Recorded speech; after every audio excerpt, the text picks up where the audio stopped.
Marco എന്ന ചിത്രത്തിൻ്റെ 5-ാം ദിവസത്തെ കേരള ബോക്സ് ഓഫീസ് കളക്ഷൻ റിപ്പോർട്ടാണ് എന്നൊരു വീഡിയോ ഭാഗത്ത്. വീഡിയോയിലേക്ക് വരുമ്പോൾ വീഡിയോ ലൈക്ക് ചെയ്യുക, ചാനൽ സബ്സ്ക്രൈബ് ചെയ്യുക. ഡിസംബർ മാസം ഇനിയും ധാരാളം ചിത്രങ്ങൾ OTT റിലീസ് ചെയ്യുന്നുണ്ട്. നമ്മുടെ ചാനൽ ഭാഗം പരിശോധിച്ചാൽ നിങ്ങൾക്ക് കാണാൻ വേണ്ടി സാധിക്കുന്നതായിരിക്കും. ഉണ്ണി മുകുന്ദൻ നായകനായെത്തിയ ചിത്രമായിരുന്നു മാർക്കോ. ചിത്രത്തിൽ ജഗദീഷ്, സിദ്ദീഖ് എന്നൊക്കെ പ്രധാന കഥാപാത്രങ്ങളായി എത്തിയിട്ടുണ്ടായിരുന്നു.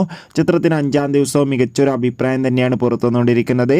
അതുകൊണ്ട് തന്നെ എല്ലാ സിനിമാ പ്രേമികളും ഒരേപോലെയായിരുന്നു മാർക്കോ എന്ന ചിത്രത്തിൻ്റെ ഓരോ അപ്ഡേഷനും അറിയാൻ വേണ്ടി കാത്തിരുന്നത്.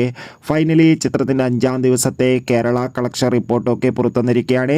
ചിത്രത്തിന് ഇന്ന് 5-ാം ദിവസമായ ചൊവ്വാഴ്ച മികച്ചൊരു ബുക്കിംഗ് തന്നെ കേരളത്തിൽ നടന്നിട്ടുണ്ടായിരുന്നു. അതുകൊണ്ട് തന്നെ 2.5 കോടിക്ക് അടുത്ത് വരെ കളക്ഷൻ നേടിയെടുക്കാൻ വേണ്ടി സാധിക്കുമെന്നാണ് ട്രാക്കിംഗ് റിപ്പോർട്ടുകൾ സൂചിപ്പിക്കുന്നത്. എന്തായാലും ചിത്രത്തിൻ്റെ കൂടുതൽ ബോക്സ് ഓഫീസ് കളക്ഷൻ റിപ്പോർട്ടിനായി നമുക്ക് കാത്തിരിക്കാം. Bye bye.